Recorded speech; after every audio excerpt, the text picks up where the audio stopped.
which is second in the level of brutality that the regime has used towards its citizens, to Libya, which is not a distinction I think that anyone should strive to achieve. Friday, there was another wave of casualties in protests that took place, in particular in Homs. Several, 24, perhaps more, people killed in that area. There's been a massive campaign of arrests, detentions. We have no clear idea of the numbers, somewhere between 8,000 and 12,000. I think the media has converged around the number of 10,000. It is a striking number wherever it falls in that range. During violence last week in Tel Kalak in northern Syria, Syrians fled across the Lebanese border into Lebanon to seek refuge. They were forcibly returned by the Lebanese army to Syria. And on Friday last week, I was in Beirut at the time, Lebanese and Syrian armies collaborated in closing the northern border between the two countries in an effort to prevent further movements of those kind.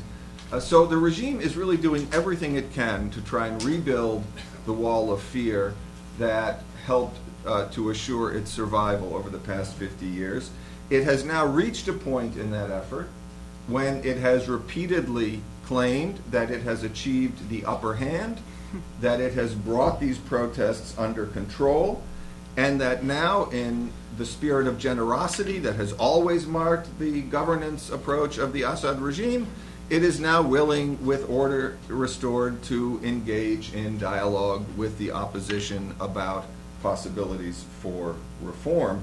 And in fact, there is, I think, a widespread sense among those who watch Syria that, in fact, the regime has managed to contain the uprising, at least with respect to its status as an imminent threat to the future of the regime. Despite this, as Ammar pointed out, protests continue, even if they're happening in a more fragmented and somewhat smaller fashion. It's very clear that to the extent the regime is able to maintain calm and order, it is doing so by force of arms in a variety of locations that have been quite active in participating in the uprising. And I think it's clear that the uprising has, as Ammar again suggested, transformed the political culture of Syria in quite fundamental ways. Josh Landis, who publishes SyriaComment.com, not known to take a terribly antagonistic position toward the regime, has suggested that a culture of resistance has taken hold among Syrians. I think we can see deepening anger and resentment toward the regime, certainly among some elements of the majority of Syrians who've been on the sidelines for much of this. And these kinds of shifts can come back to haunt the regime in all kinds of ways over time, so that it may not be the case that the best metric to use in assessing whether this uprising has put down is in fact the absence of protests. Deeper changes have happened. It'll take some time to see how they play out. Now, this is the context in which the U.S.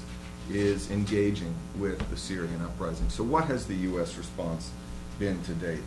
The context is one of violence, protests, and a complete resistance on the part of the Assad regime to honor the commitments it has made about engaging in a reform process. So this is the context. What have the responses been? What can we learn from the way the U.S. has responded to Syria about its approach to Arab uprisings more broadly?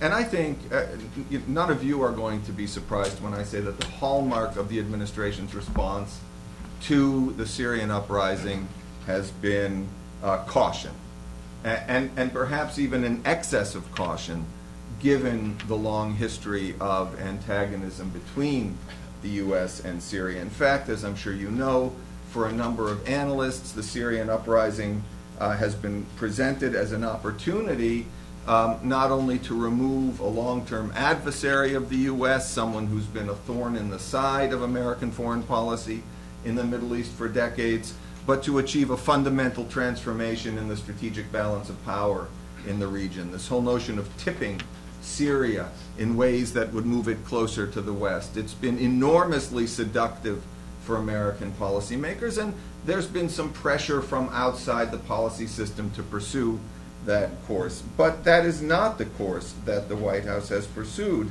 Instead of seizing the moment to try to bring about regime change in Damascus, the administration has instead shown a very steady kind of gradual incrementalism in its approach to the Syrian uprising. It has moved quite deliberately as the protests began in March from kind of generalized condemnations of the violence that was being imposed on peaceful protesters by the regime, with expressions of hope that the Assad regime would undertake a process of reform. And I have to say this despite the very heroic efforts of people like Ammar and Radwan Ziada and many others to point out to the administration that this notion of the regime as reformist really lacks a certain foundation. It has nonetheless continued to shape U.S. thinking. That general condemnation moved toward support for a resolution against Syria in the UN Human Rights Council, which was passed on April 29th. It has moved toward the eventual imposition of targeted sanctions, initially excluding President Assad, then including, more recently, President Assad, and that has sort of culminated most recently in threats of additional sanctions and the president's statement in his speech on Thursday when he said, as we heard, that if President Assad isn't prepared to lead a reform process, then he needs to get out of the way. And while this statement, I think, still falls short of explicitly withdrawing U.S. support from the regime, falls short of stating explicitly that it's time for Assad to go, it continues to reinforce the impression that if the regime initiates a process of reform, we can rethink the tenor of the relationship between the U.S. and Syria. I think we also have to acknowledge that it comes as close to an explicit call for Assad's departure as we've heard from the administration thus far, and that it reflects this kind of slow but steady shift in U.S. policy toward a position in which the U.S. will formally break with the Assad regime at some point, even if this takes longer than some critics of the administration's policy might prefer.